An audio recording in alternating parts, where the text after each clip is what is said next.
ನಮಸ್ತೆ, ನಾನು ನಿಮ್ಮ ಕನ್ನಡತಿ. ಬನ್ನಿ ಇವತ್ತು ಸುಲಭವಾದ ವಿಧಾನದಲ್ಲಿ ಬೇಗ ಆಗೋ ಥರ ಬೇಳೆ ಸಾರನ್ನ ಯಾವ ರೀತಿ ಮಾಡೋದು ಅಂತ ನಾನಿಲ್ಲಿ ಹೇಳ್ಕೊಡ್ತೀನಿ.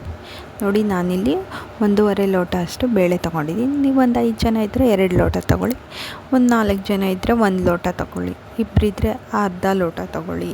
ನೋಡಿ, ಬೇಳೆನ ತೊಳೆದ್ಬಿಟ್ಟು ಒಂದು ಬಟ್ಲಲ್ಲಿ ಬೇಳೆನ ತೊಳೆದಿಟ್ಕೊಂಡು ಅದಕ್ಕೆ ಸ್ವಲ್ಪ ನೀರು ಹಾಕ್ಕೊಂಡು ಅದಕ್ಕೆ ಒಂದು ದೊಡ್ಡ ಸೈಜ್ ಟೊಮೆಟೊನ ಕಟ್ ಮಾಡಿ ಹಾಕ್ಕೊಂಡಿದ್ದೀನಿ. ನೋಡಿ, ಇಲ್ಲಿ ನಾನು ಒಂದು ಕುಕ್ಕರ್ಗೆ ಸ್ವಲ್ಪ ನೀರು ಹಾಕಿ ಅದರೊಳಗಡೆ ಈ ಬಟ್ಲನ್ನ ಇಡ್ತಾಯಿದ್ದೀನಿ. ನಾನು ಡೈರೆಕ್ಟಾಗಿ ಕುಕ್ಕರ್ಗೆ ಹಾಕ್ತಾಯಿಲ್ಲ. ಕುಕ್ಕರ್ಗೆ ಹಾಕೋದ್ರಿಂದ ನಮಗೆ ಕುಕ್ಕರ್ ಮತ್ತೆ ತೊಳಿಬೇಕು. ಈಗ ಅದರಿಂದ ನಮಗೆ ಡಬಲ್ ಕೆಲಸ ಆಗುತ್ತೆ. ಈ ಥರ ಮಾಡೋದ್ರಿಂದ ನಮಗೆ ಜಾಸ್ತಿ ಕೆಲಸ ಆಗಲ್ಲ. ನೋಡಿ, ಈಗ ನಾನು ಬೇಯಿಸ್ಕೊಂಡು ಬಂದಿದ್ದೀನಿ. ಬೇಳೆ ಯಾವ ರೀತಿ ಬೆಂದಿದೆ, ಎಷ್ಟು ಸಾಫ್ಟಾಗಿ ಬೆಂದಿದೆ. ಈಗ ಇದನ್ನು ಸ್ಮ್ಯಾಶ್ ಮಾಡ್ಕೊಳ್ಳೋಣ ಸ್ವಲ್ಪ. ನೋಡಿ, ಈಗ ಇದಕ್ಕೆ ಒಂದು ಸ್ವಲ್ಪ ಹುಣಸೆಹಣ್ಣಿನ ರಸ, ಇದಾದಮೇಲೆ ಸ್ವಲ್ಪ ತೆಂಗಿನಕಾಯಿ ತುರಿ, ಇದಾದಮೇಲೆ ರುಚಿಗೆ ತಕ್ಕಷ್ಟು ಉಪ್ಪು, ಇದಾದಮೇಲೆ ಒಂದು ಸ್ವಲ್ಪ ಅರಿಶಿನ, ಇದಾದಮೇಲೆ ಬೇಳೆ ಸಾಂಬಾರು ಪೌಡರ್. ಈಗ ಎಲ್ಲರ ಮನೆಯಲ್ಲೂ ಮಾಡ್ಕೋತೀರ. ನಿಮ್ಗೆ ಅದು ಯಾವ ಥರ ಮಾಡೋದು ಬೇಳೆ ಸಾಂಬಾರು ಪೌಡರ್ ಅಂತ ಕಮೆಂಟ್ ಮಾಡಿದ್ರೆ ನಾನು ನಿಮಗೆ ವೀಡಿಯೋ ಮಾಡಿ ಅಪ್ಲೋಡ್ ಮಾಡ್ತೀನಿ.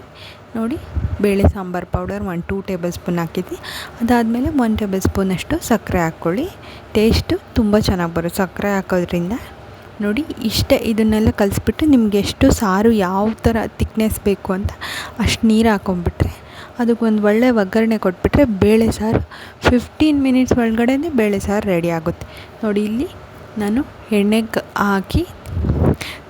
ಎಣ್ಣೆ ಬಿಸಿ ಆಗಿದೆ. ಸಾಸಿವೆ, ಜೀರಿಗೆ, ಒಣಮೆಣಸಿನ್ಕಾಯಿ, ಇಂಗು, ಕರ್ಬೇವಿನ ಸೊಪ್ಪು ಹಾಕಿದ್ದೀನಿ. ಈಗ ಅದೇನು ನಾನು ಬೇಳೆ ಬೇಯಿಸ್ಕೊಂಡಿದ್ದೀನಲ್ಲ ಅದನ್ನು ಹಾಕ್ಬಿಟ್ಟು ನೋಡಿ ಇಲ್ಲಿ ಒಗ್ಗರಣೆಗೆ ಹಾಕ್ತೆ. ನೋಡಿ, ಫಟಾಫಟ್ ಅಂತ 15 to 20 ಮಿನಿಟ್ಸ್ ಒಳಗಡೆ ಬೇಳೆ ಸಾರು ರೆಡಿ ಆಗೋಯ್ತು. ನೋಡಿ, ಕೊನೆಯಲ್ಲಿ ಕೊತ್ತಂಬರಿ ಸೊಪ್ಪು ಹಾಕ್ಕೊಂಡು ಅನ್ನ ಹಾಕಿ ತುಪ್ಪ ಹಾಕಿ ಮೇಲೆ ಬೇಳೆ ಸಾರು ಹಾಕ್ಕೊಂಡು ತಿಂತಾಯಿದ್ರೆ ಏನು ಸಖತ್ತಾಗಿರುತ್ತೆ ಗೊತ್ತಾ. ಒಮ್ಮೆ ಟ್ರೈ ಮಾಡಿ ನೀವು ಮನೇಲಿ. ಬಿಗಿನರ್ಸ್ಗೆಲ್ಲ ತುಂಬ ಚೆನ್ನಾಗಿ ಬರುತ್ತೆ. ಒಮ್ಮೆ ಟ್ರೈ ಮಾಡಿ. ಇದೇ ಥರ ಒಳ್ಳೊಳ್ಳೆ ವೀಡಿಯೋಸ್ಗಾಗಿ ನಮ್ಮ ಚಾನಲನ್ನು ಸಬ್ಸ್ಕ್ರೈಬ್ ಮಾಡಿ. Thank you for watching.